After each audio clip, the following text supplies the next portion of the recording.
Partia Demokratike mbajti foltoren e rrallës sonte në një prezencë modeste, që tashmë ka filluar të flasë edhe me heshti.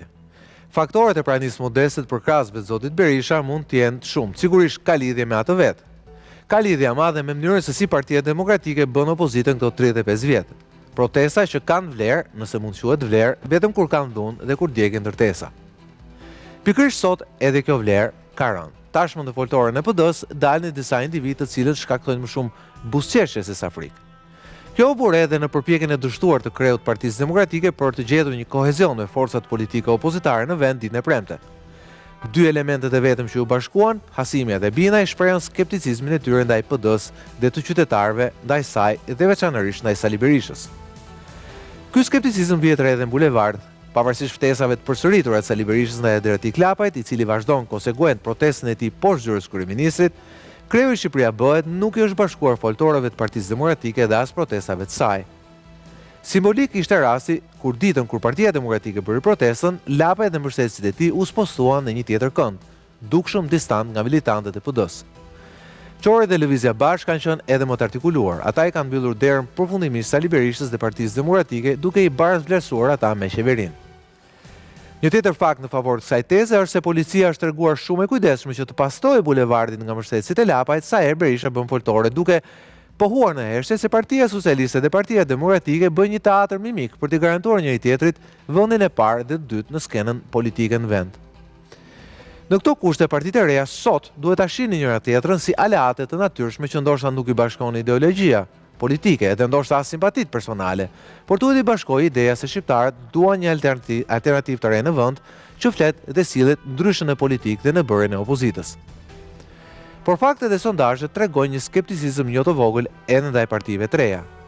Pjesëmarrja në protestat e Ederati Klapajt është e vogël, ndërkohë shqetësuese është dhe sjellja e 4 deputetëve të rinj në kuvend.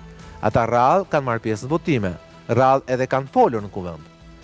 Partisë si ajo e Shehajt janë në garë me Partinë Demokratike vetëm se kush merr më shumë përjashtime. Ndërsa deputeti Muçi ka qenë më aktiv se të tjerë, deputeti e Shqipëria bëhet ende nuk ka mbajtur një fjalim në kuvend. Dhe ndërkohë shtohet dëshira e shqiptarëve për një forcë të re politike. Pyetja është përse partitë e reja parlamentare nuk po arrin dot të kapin këtë moment të ardhmë në politikën shqiptare. Për këtë do të flasim sonte. Sigla.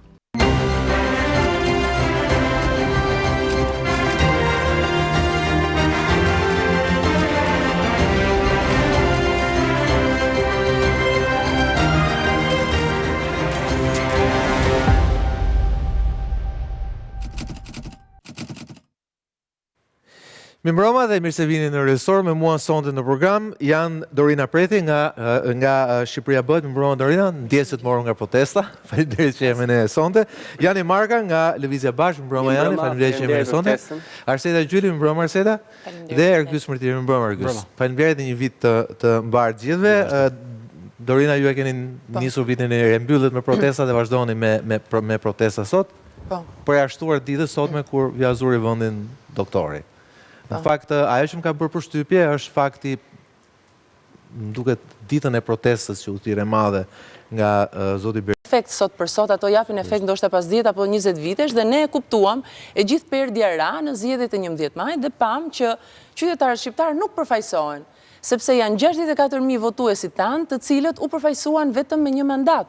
Dhe ai mandat, madje i vjedhur, i atakuar, i sulmuar drejt për drejt nga Edi Rama me skemën e avokatit popullit. Kështu që e gjitha kjo është arsyeja përse ne nuk i bashkohemi logove të partive, sepse ne jemi vetë një parti dhe ne mbi të gjitha përfaqësojmë elektoratin tonë.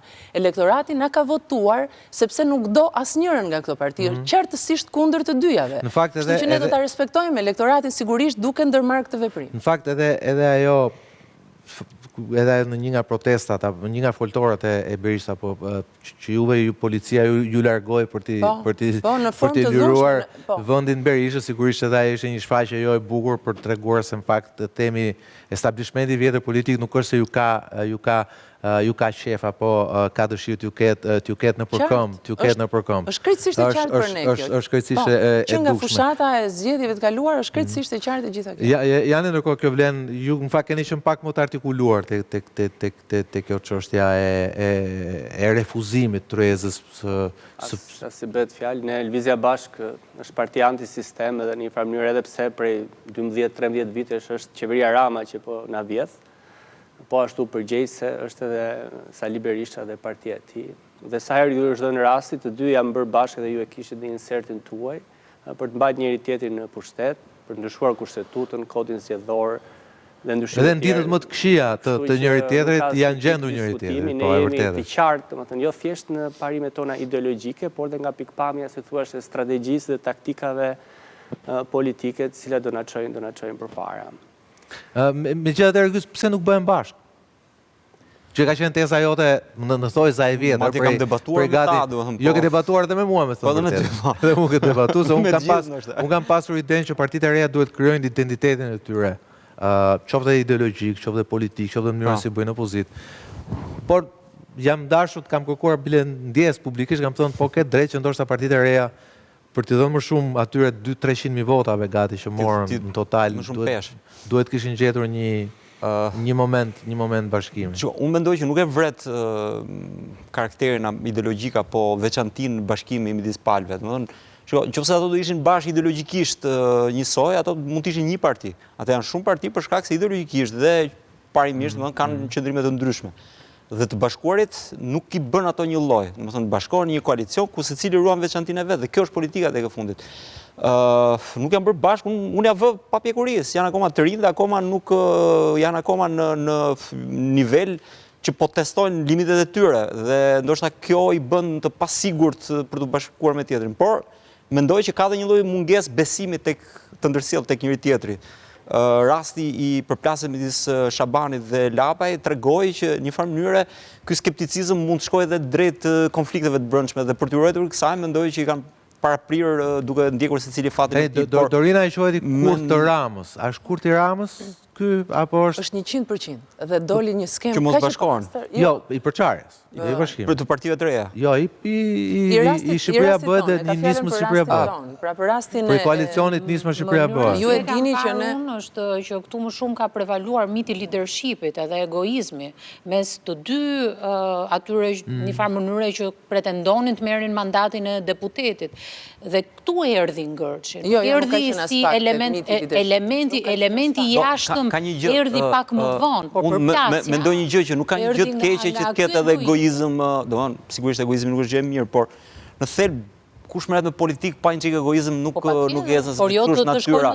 Fatkeqësisht ne do donim një patjetër, ne do donim një ta mbarojmë këtë debatin se në fakt ka një parti tjetër që ka dhënë një shembull tjetër, ëh. Po është brenda llojit, më flasim për bashkim jashtë llojit. Po brenda llojit, edhe këta brenda llojit, Lapaj doli tha që unë nuk bën. Lista të hapura komplet. Ai ishte fare në listën. Vetëm ka gjë, se thotë Ergysë pa me origjinë. Nga pa me origjinës aktivitet politik. Shabani dhe Lapaj kanë një origjinë përbashkët, ëh. Edhe kohor, ka një kohezion tyre, kanë pasur aktivitetet përbashkëta, kanë qenë të organizuar, mos gabojt aleanca kuqezi, kanë qenë së bashku në fillesat e veta. Dhe kur bërë nisën thurë, ka qenë të ndarë, pra nuk është se nuk e njohin njëri tjetrin. Kur ka qenë lëvizje, para se të bëjë parti. Dhe në farë mënyre, miqësia u konsiderua nga Lapaj, se kjo ka qenë artikulimi, në farë mënyre si thik mbas shpine nga zoti Shabani për këtë lëvizje që bëri, do me thënë kështu është perceptuar kjo. Dhe miqësia këtu jo vetëm Dorina thotë është përgjegjësia e Ramës, është përgjegjësia e Ramës, është përgjegjësia e Ramës apo është temi aftësia, jo aftësia, si që ne aftësia e madhe për të përfituar nga një përçarje mes tyre. Po edhe mund të qenë se ne e dim që është një element edhe një farë mënyre korruptimi, është një element që një farë mënyre politika justifikon. Çështja është që sa je ti në gjendje ti rezistosh tundimit. Tani kjo çështja e korruptimit pastaj, te kjo çështja e korruptimit, dalim. Arseta, te çështja e korruptimit dalim te fakti që me votat e PS-s po me firmat e PD-s u zgjodh Shabani, edhe këtë mos ta... Është tjetër gjë, ne po flasim. Skema ishte ndryshe pra. Po analizoj alibin e zonjës që nëse ka qenë kështu, skema përçarja erdhi në një moment të parë. Ishte e qartë, nëse më lejoni